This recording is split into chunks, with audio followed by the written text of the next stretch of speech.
Vijana wetu hawa wameingizwa njiani wakaimbishwa wimbo wasioujua, wanadai haki. Haki gani?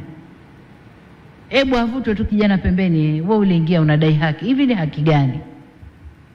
Na hiyo haki hawakuweza kuidai kwa njia nyingine mpaka waingie njiani, wakafanye vurugu, walipwe, wakachome vituo, walipwe, wakafanye vurugu walizozifanya.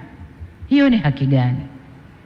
Lakini jengine wanalobebeshwa, wameingia njiani eti kwa ugumu wa maisha.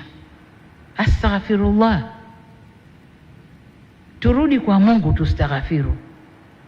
Ningekuwa na uwezo, ningebeba vijana wa Tanzania nikawatupa kwenye nchi tofauti tu hapa Afrika pamoja na majirani zetu, wakaone ugumu wa maisha uliokuwepo,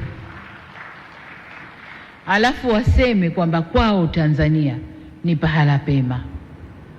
Hawana sababu, hawana. Ugumu wa maisha kwa raha zako kabisa.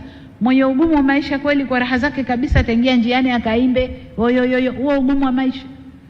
Mwenye ugumu wa maisha ana struggle, anahangaika kutafuta chakula chake cha leo, na wengi walikuwa kwenye kazi zao, wale wana ugumu wa maisha. Wengine hawakuwa na ugumu wa maisha, walikuwa wana sababu zao wenyewe. Kwa wale watafiti wafanye utafiti ndani ya Afrika Mashariki na nje, labda kusini mwa Afrika, waangalie nafasi ya Tanzania kwenye ugumu wa maisha, wende wakaangalie. Kwa vijana wetu wasimezeshwe tu na wenyewe wakameza, hapana.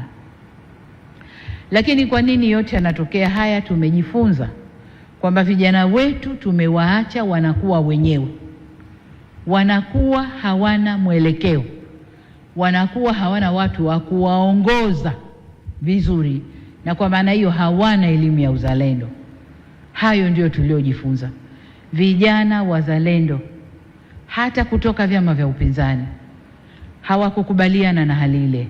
Walikuja kutuambia, jamani, kaeni vizuri, kuna hili linapangwa huku. Wale ni vijana wazalendo kutoka vyama vya upinzani.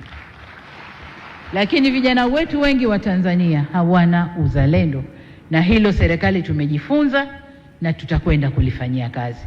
Na ndio maana nikasema niunde wizara nzima ya vijana ili kushughulikia vijana kwa upeo mpana badala ya kuwa na kitengo ndani ya wizara kubwa.